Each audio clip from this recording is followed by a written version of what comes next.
এখন আমি যা বলবো ওই সামনে যারা আছেন এই বিজেপি বলে এই করে এরা কিছু না কিছু করে দেবেন, কিন্তু আপনাদের আমি রিকোয়েস্ট করছি, আমি যা বলবো সেটা তার মানে এই নয় কি আমরা রাজনৈতিক ছাপ দিতে চাই সেই আন্দোলনকে, মোটেই নয়। আমাদের সব কিছু খুব ক্লিয়ার। আমরা দুটো কারণের জন্য এই মঞ্চ রেখেছি। একটা, অন্য সব পলিটিক্যাল পার্টির মতো তারা নিজের মতো করে প্রতিবাদ করেছে, আমরাও আমার মতো করে করেছি। আর সেকেন্ড, আমরা এখানে বসেছি একটাই কারণে, চোখ খুলে বসে আছি। জানি এই সরকার যেভাবেই হোক ওদের এই আন্দোলনকে ভণ্ড করে দেওয়ার চেষ্টা করবে। তারা তাদের এই স্টুডেন্টদের বদনাম করার চেষ্টা করবে, কোনোভাবে ম্যানিপুলেট করবে, কিছু না কিছু করে এই পুরো জিনিসটাকে ওরা ভণ্ডুল করে দিতে চায়। সেই জন্য আমরা দু চোখ খুলে বসে আছি। আর যখন সেটা হবে তখন অ্যাকচুয়ালি বিজেপির অ্যাকচুয়াল রূপ দেখতে পাবেন। এখন যারা আমরা বসে আছি তখন আমাদের অ্যাকচুয়াল রূপ দেখতে পাবেন, কি আমরা মাঠে নামবো। কিন্তু এবার আমি একটা কথা বলছি, খুব ভালো করে শুনবেন। আমি খুব কম কথা বলি রাজনৈতিক, কিন্তু এবার আমি বলছি, কেন এটা এনাফ ইজ এনাফ। আমি বলছি কে আবার নবান্ন অভিযান হবে।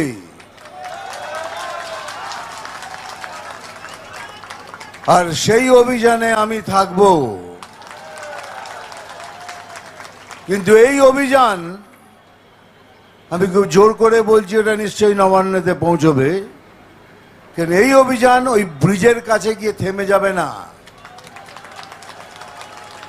এই অভিযান ওই নবান্নর 14 তলায় গিয়েই থামবে। এখন ওরা ওয়াটার ক্যানন চালিয়েছে, টিয়ার গ্যাস চালিয়েছে, কালকে গুলিও চালাবে। সেজন্য আমার সমস্ত বিজেপি যারা ক্যাডার আছেন, যারা বিজেপি করেন না তারাও অন্য পার্টি করেন, সবাইকে বলছি তৈরি থাকুন, দিন এসে গেছে, হয়তো আত্মাহুতিও দিতে হতে পারে। Be ready for that, time has come. Thank you very much. এই ধরনই চাই।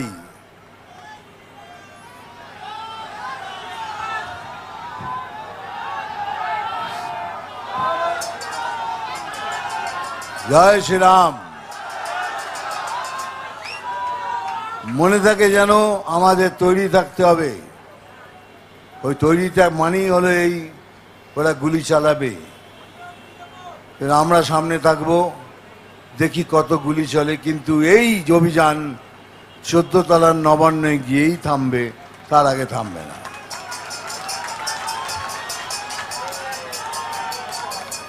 এখন এমন একটা অবস্থা হয়েছে আমার, আমি বাংলাকে ভালোবাসি, বাংলাতে আসি, বোম্বেতে থাকি, উটিতে থাকি, ব্যাঙ্গালোরে থাকি, সমস্ত জায়গায় ঘুরে বেড়াই। আমার অবস্থা একটা অদ্ভুত। বাঙালি বলে মাথা উঁচু করে দাঁড়ানোর ক্ষমতা নেই। যেখানে যেই প্রশ্ন করে অভয়ার কি হলো, অভয়ার বিচার হবে না, এইভাবে আপনারা মেয়েকে মেরে দিলেন, আমি বুঝতেই পারি না কি জবাব দেবো তাদের। এইরকম অবস্থায় আবার যেসব কথাবার্তা শুনি আরো দুঃখ হয়।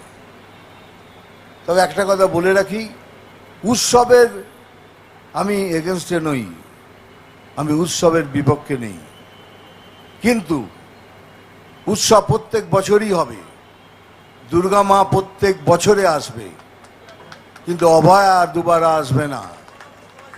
অভয়া তার মায়ের কোল, বাবার কোল ছেড়ে দিয়ে চলে গেছে, কিন্তু যায়নি। আমরা ওকে যেতে দেব না, আমরা বাঁচিয়ে রাখবো, আমাদের ভালোবাসা দিয়ে অভয়াকে বাঁচিয়ে রাখবো। আর সেই জন্যই বলছি, যারা এই উৎসব করছেন তাদেরকেও বলছি, মনে রাখবেন সব থেকে আগে থাকবে অভয়া। তাকে সম্পূর্ণ ইজ্জত দিয়ে, রেসপেক্ট দিয়ে তারপরেই এই উৎসব শুরু করবেন। আর যদি না করেন তাহলে বুঝবো আপনারা অভয়াকে ভালোবাসেননি, আপনারা অভয়াকে চান না। আর থার্ড, বিজেপিকে সবাই আন্ডার এস্টিমেট করে, ভাবে বিজেপি কি করবে, এই তো এদের সিট। আমরা কিন্তু ভালো করে দেখবেন না, আমরা কোথাও হারিনি এখন, আমরা কিন্তু ধীরে ধীরে ধীরে ধীরে ধীরে ধীরে জিতে আসছি। হ্যাঁ, হয়তো আমাদের ভাবনা চিন্তা একটু ভুল হয়েছিল, একটু লোভ বেশি ছিল, কিন্তু আমরা হারিনি কোথাও। We are still growing. আর এই গ্রোথ যদি থাকে, ইটস ম্যাটার অফ টাইম নাও।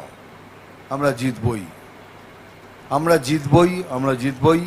তাই লাস্ট কথা বলছি, যা কিছু হয়ে যাক, অভয়াকে আমরা ভুলতে দেব না। ও যতই চেষ্টা করুক এই সরকার, অভয়াকে আমরা ভুলতে দেব না, যতক্ষণ না ওর জাস্টিস পাচ্ছি। আজকে এটা শেষ, কালকে নতুন করে আবার শুরু করব। Thank you very much. বন্দে মাতরম, জয় হিন্দ।